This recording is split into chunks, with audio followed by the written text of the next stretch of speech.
Ancient Greek instruments have been around for a very long time, and these instruments cause music. And this music, it inspires dancing and many more actions in the ancient Greek world. Some instruments have actually been dated to be over 67,000 years old. That's a very long time. But others, more specifically from the ancient Greek world, have been dated to be found over 40,000 years old. That's still a very long time. The ancient Greek culture and society definitely inspired other countries and other places to continue on with the music theory and study it more and research more onto it and create new instruments and new sounds and lots of new music and combinations of lyrics and all that. Some evidence has been found that the early Greeks began to study music, or the music theory or family, as early as the 6th century BCE. Some of the instruments that I will be focusing on today are the syringe, or the panpipes, which are sometimes called the pan flute, the Lear, the Cistern. Well, what were these instruments used for, and in what occasions? Well, most of these were commonly used in religious ceremonies, festivals, weddings, and during athletic and military deeds. They were really used for anything that involved music or parades and stuff like that. In ancient Greek, music was definitely, in general, an important element of the Greek education and dramatic performances held in theaters such as plays, recitals, or competitions, all sorts of stuff. People of Greece added to the history and development of music by having moral and emotional effects on the listener and their soul. The word music actually expressed one's entire education.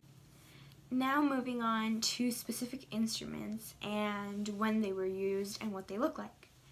So first we're going to start off with the wind instrument called the syringe, or it can also be called the panpipes or the pan flute. As I said, it's a wind instrument primarily used by shepherds, and it was connected to pan. The syringe wasn't too complicated to assemble. It only consisted of a set of 4 through 18 tubes of cane without reeds or lateral finger holes. The tubes of this gadget were fastened together with flax, cane, or wax. The piper would hold it in both hands and blow into the desired pipes from the upper open end. It was said to produce deep, sweet, with rich, harmonious sound. This form of pan flute, panpipes, or syringe was a common instrument back in the ancient Greek times. Now moving on to the next instrument, which was part of the string group, it was called the Lear. So the Lear could have been the most commonly used instrument of all ancient Greek times. The Lear almost looked like a guitar, but more like a harp, and it was plucked. So the Lear is an instrument that is held with a sling that is thrown over the shoulder. It was considered an eight-of instrument and was dedicated to Apollo. But who's Apollo? Well, he was actually a very well-known god of music, truth, and prophecy, healing, the sun and light, plague, poetry, and much more. He was also the son of Zeus and Leto, and has a twin sister, Huntress Artemis. An interesting fact about the Lear is that it was said that if you didn't sing while playing this instrument, you'd receive bad luck in exchange. So you better remember to sing while you're playing this instrument, or else you'll get bad luck. It was primarily used as part of young people's education and could be characterized as the national instrument of all ancient Greek times. Now moving on to the next instrument, which is part of the percussion division. It was the Cistern, which was originated from African or Egyptian cultures due to its rasping sound. This instrument consisted of a rattle with wooden, metal, or clay figures that were set loosely with crossbars that would jingle when shaken. A handle was attached to the frame for more control. The sistrum was in a horseshoe shape. Now, it was used to accompany performances by keeping certain rhythms.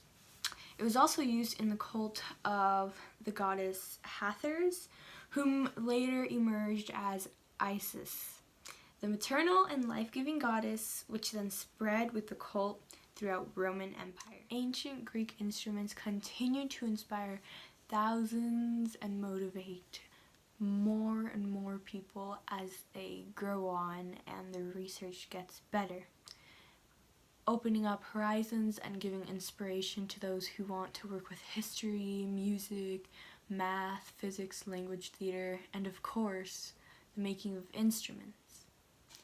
Now, when they were first built, all these instruments must have been made with natural materials.